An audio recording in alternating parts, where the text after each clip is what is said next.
का टीटीपी ने हमले का वीडियो जारी किया है। वजीरिस्तान के हमले का वीडियो जारी किया गया है, कुछ ही पलों में आपके टेलीविजन स्क्रीन पर होगा। पाकिस्तानी सेना के काफिले को निशाना बनाया था और हमले में 9 सैनिकों के मारे जाने की खबर थी। 8 सैनिक बताए जा रहे हैं घायल।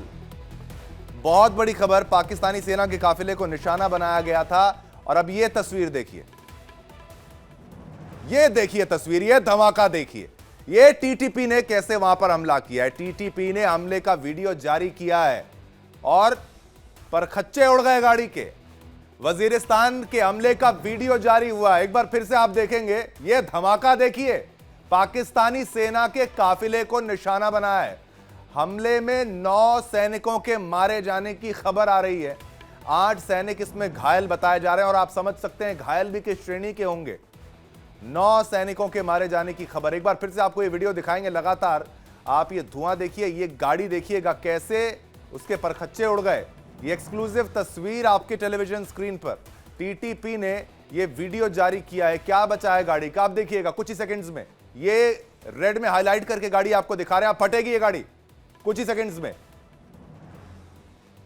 ये देखिए, ये ब्लास्ट हुआ है इस गाड़ी में और ये टीटीपी ने हमले का वीडियो जारी किया है। वजीरिस्तान के हमले का वीडियो जारी किया है। पाकिस्तानी सेना के काफिले को निशाना बनाया था और उसकी एक्सक्लूसिव तस्वीर आपकी टेलीविजन स्क्रीन पर आप इस वक्त देख रहे हैं। ये धुएं का गुब्बार, ये धूल और ये गाड़ी के उड़ते हुए परखच्चे।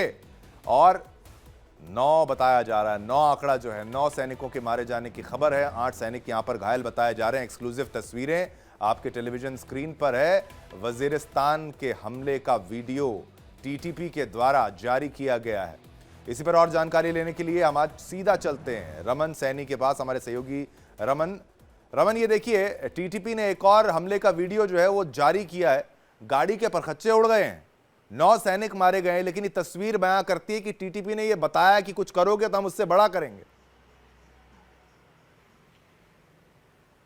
जी हाँ, बिल्कुल आपने सही कहा कि ये नॉर्थ वजीरिस्तान का मुला खान सराय का इलाका पड़ता है, जहां पर ये टारगेट किया गया है पाकिस्तानी सेना के एक काफिले को। और इसमें जो आईडी इस्तेमाल की गई है, इसका एक फ़ोटो भी जो है वो वायरल हो रहा है। आप ये समझिए कि एक कंटेनर है, उसमें पूरा बारूद भरकर उसे एक आईडी के रूप में इस्तेमाल किया और बहुत बड़ा धमाका जो है वो यहाँ पर हुआ है, जिसकी चपेट में आकर ये पूरी की पूरी पाकिस्तानी सेना की जो गाड़ी है उसके परखचड़े उड़ जाते हैं। इसमें 9 लोग जो है उनकी मौत होने की खबर है, 9 लोग मारे गए हैं और 8 के करीब में जख्मी है। लेकिन जो जख्मी है उनकी हालत भी बहुत ज़्यादा चिंताजनक बनी है। आपको याद होगा कि 2 दिन पहले ठीक बलूचिस्तान का जो कोयटा का इलाका था, वहाँ पर भी जो फ्रंटियर क्रॉप्स हेडक्वार्टर था उसके बाहर भी इसी तरीके से सुसाइडल अटैक जो है वो किया गया था और उस अटैक में भी जो है वो 4 से 5 लोग जो हैं वो मारे गए थे। इससे आप अंदाज़ा लगाइए, उसकी भी जिम्मेवारी जो है वो आज टीटीपी ने ही ली है। बाकायदा लेटर जारी कर टीटीपी ने वो कहा है कि वो अटैक भी जो है वो टीटीपी की तरफ से ही किया गया था, जो बलूचिस्तान के कोयटा में फ्रंटियर कॉप हेडक्वार्टर के सामने हुआ था। तो लगातार अगर हम टीटीपी देखें, चाहे वो बलूचिस्तान लिबरेशन आर्मी के लड़ाकों को देखें, तो वो कहीं ना कहीं पाकिस्तान के लिए अब एक गले की हड्डी बन चुके हैं और लगातार उन पर जो हमले किए जा रहे हैं, जिस तरीके के हमले हो रहे हैं, उससे आप सहज अंदाजा लगा सकते हैं कि पाकिस्तान को पिछले करीबन 2 सालों में उनके 1000 से ज़्यादा जवान जो हैं वो मौत के घाट उतारे जा चुके हैं टीटीपी और बलूचिस्तान के लड़ाकों के द्वारा। यहाँ तक कि बलूचिस्तान ने तो अपने आप को आज़ाद भी घोषित कर दिया है। वहीं दूसरी तरफ नॉर्थ वजीरिस्तान का जो इलाका है खैबर पख्तूनख्वा के साथ लगता हुआ, वो इलाका पूरी तरीके से टीटीपी के कंट्रोल में है। तो इस समय पाकिस्तान के हालात बहुत ज़्यादा बद से बदतर है। एक तरफ बलूचिस्तान, दूसरी तरफ खैबर पख्तूनख्वा, तीसरी तरफ पीओके, चौथी तरफ अगर हम बात करें तो गिलगित बाल्टिस्तान का इलाका है। तो ये सारे इलाके जो हैं वो पाकिस्तान के लिए एक तरह से मुसीबत बन चुके हैं, उनके लिए गले की हड्डी बन चुके हैं। और शहबाज और मुनीर के लिए कहीं ना कहीं ये एक बहुत बड़ी चुनौती होगी कि किस तरीके से वो इन इलाकों में जो विद्रोह चल रहा है उनको संभाल पाएंगे, या फिर उनके हाथ से पीओके भी जाएगा।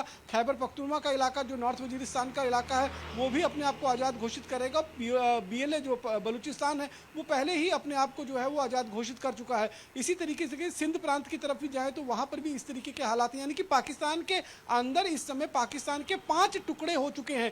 ये हालात जो है वो लगातार बद से बदतर होते जा रहे हैं। जिस तरीके से हम अभी बात कर रहे थे कि जो पीओके में लगातार अनरेस्ट पिछले 5 दिनों से चल रहा है, जिस तरीके से वहां पर सुरक्षा कर्मियों की जो गाड़ियां हैं उन पर काबू पाकर आग लगा दी। चीज ये समझाइए, कई सारे ऐसे बिल्कुल एक चीज ये समझाइए आप, जो पाकिस्तान की फौज है बाकायदा पहली बार कभी सुना होगा कि पाकिस्तान की फौज या किसी देश में फौज अपने देश के अंदर एयरफोर्स का इस्तेमाल कर रही है। आपने देखा कि वो भी जो अटैक था वो भी बता के किया गया था टेररिस्ट पर हम अटैक कर रहे हैं, और वहां पर बच्चे, औरतें, छोटे छोटे बच्चों की लाशें जो देखने को मिली, तो वो गुस्सा जो है वो टीटीपी का भी शांत नहीं हुआ होगा। बाकी जो मिलिटेंट तथाकथित, मैं तो कहूंगा फ्रीडम फाइटर्स हैं, वो लोग जो लड़ रहे हैं अपनी आज़ादी के लिए, उनको भी ये नाकाबिले बर्दाश्त हुआ होगा। तो ये एक तरीके से बदले के तौर पर देखा जाए रमन इसको। जी हाँ, बिल्कुल सही आपने कहा कि जिस तरीके से टीटीपी का गुस्सा इस समय सातवें आसमान पर है, क्योंकि खैबर पख्तूनख्वा के इलाके के अंदर पाकिस्तान की सेना, पाकिस्तान की वायुसेना का इस्तेमाल किया गया था, और J-17 थंडर जो एयरक्राफ्ट है उनका, फाइटर एयरक्राफ्ट, उससे बमबारी जो है उस इलाके के अंदर की गई थी। हालांकि ये कहकर कहा गया था कि वहाँ पर आतंकवादी हैं और उनके ऊपर ये बमबारी की जाती है। यानी कि जब रोड के माध्यम से, ये सड़क के माध्यम से वो टीटीपी के लड़ाकों तक पहुँचने की कोशिश करते हैं, तो वो कहीं ना कहीं जो रिटेलिएशन टीटीपी की तरफ से होता है वो पाकिस्तान की आर्मी पर भारी पड़ता है। इसीलिए एयरफोर्स का इस्तेमाल किया गया और उसमें सीधे तौर पर टारगेट हुए छोटे छोटे बच्चे और महिलाएं। वो गुस्सा जो है वो आप समझ सकते हैं कि लगातार बढ़ रहा है, और उसी गुस्से को देखते हुए टीटीपी के लड़ाकों ने बाकायदा जो फ्रंट हेडक्वार्टर, इनका फ्रंटियर क्रॉप्स का हेडक्वार्टर है क्वेटा के अंदर, जो बलूचिस्तान का राजधानी है, वहां घुसकर जो है आत्मघाती हमला किया। और आज जिस तरीके से पाकिस्तानी सेना के वाहन का जो काफिला जा रहा था उसको बाकायदा उन्होंने आईडी लगाकर विस्फोट किया, और करीबन 9 इसमें पाकिस्तानी सेना के जवान जो है, बिल्कुल रमन, 8 जवान, बिल्कुल ये बहुत बड़े हमले के तौर पर जो है इसको देखा जाएगा, जहां पर 9 की मौत, 8 घायल। और घायल तो क्या रमन, जैसे कि आपने बताया कि वो क्या ही घायल बचे होंगे, उनकी हालत क्या होगी, बेहद गंभीर स्थिति में इस वक्त होंगे। लेकिन पाकिस्तान सरकार अब सोच ले, अब जाग जाए तो कुछ लोग बच सकते हैं उनके, अदरवाइज टुकड़े तो उनके होने ही चाहिए। बहुत बहुत धन्यवाद रमन, पूरी जानकारी हमारे साथ साझा करने के लिए।